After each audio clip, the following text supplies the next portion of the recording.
Hello friend, my name is Suraj Kaushal from Patel College of Pharmacy, Madhyanchal Professional University, Bhopal.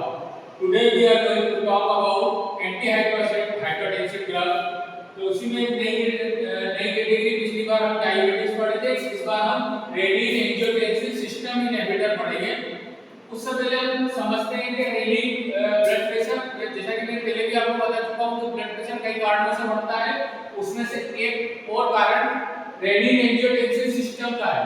Rennin बोलते हैं इसे renin aldosterone angiotensin aldosterone system. अब इसमें क्या होता है, इसमें जो एल्डोस्टेरॉन सिस्टम रहता है ये सोडियम को रिटेन करता है, यानी सोडियम को बॉडी में रोकता है। और जैसा कि आप मैं कई बार बता चुका हूं कि सोडियम की मात्रा बॉडी में ज्यादा होने से ब्लड प्रेशर इंक्रीज होता है। और उसके कई कारण हैं, तो हम पढ़ते हैं कि कौन ये ड्रग किस प्रकार काम करती है। पहली कैटेगरी है ACE इनहिबिटर।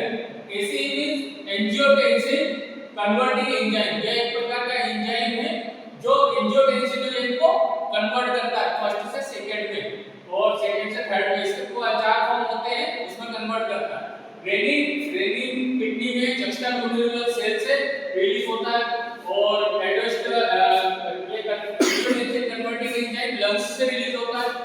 एंजियोटेंसिनोजेन जो कि लीवर से रिलीज होता है, उसको यह फर्स्ट से दूसरी फॉर्म में कन्वर्ट करता है। उसको कन्वर्ट होने और एंजियोटेंसिनोजेन एल्डोस्टेरॉन को स्टिमुलेट करता है, जिसके कारण एल्डोस्टेरॉन सिस्टम को स्टिमुलेट होने के कारण सोडियम का रिटेंशन होता है। यूरिन फॉर्मेशन में सोडियम का बार-बार रीअब्जॉर्प्शन हो जाता है, जिससे कि ब्लड में सोडियम की मात्रा ज्यादा होती है और उसके कारण ब्लड प्रेशर बढ़ता है। तो सबसे पहले हम पढ़ेंगे एंजियोटेंसिन कन्वर्टिंग एंजाइम।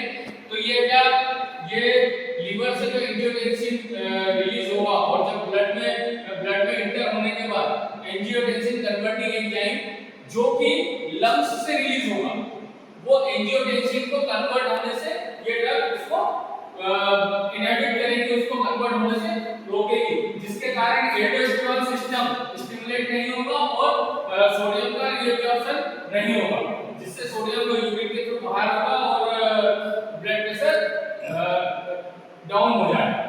दूसरा हम पढ़ते हैं एंजियोटेंसिन रिसेप्टर ब्लॉकर। जैसे कि मैं आपको बता दिया कि एंजियोटेंसिन जो है लीवर से रिलीज होता है और लीवर से रिलीज होकर ब्लड में इंटर हो जाता है। ब्लड वेसल्स में मौजूद रिसेप्टर 81 और 82, तो उसमें से एक होता है जो 81 उस रिसेप्टर को ब्लॉक कर देती है, जिसके कारण एंजियोटेंसिन की रिएक्शन रुक जाती है और उसके कारण से फिर एल्डोस्टेरॉन सिस्टम दोबारा से स्टिमुलेट नहीं हो पाता।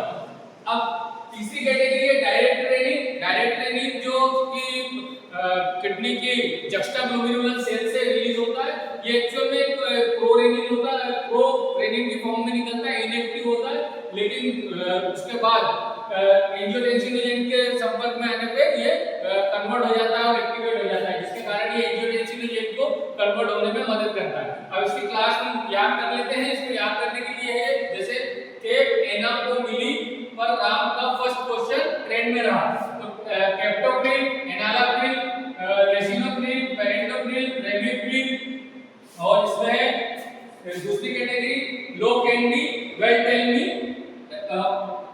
इर्बिसार्टेन।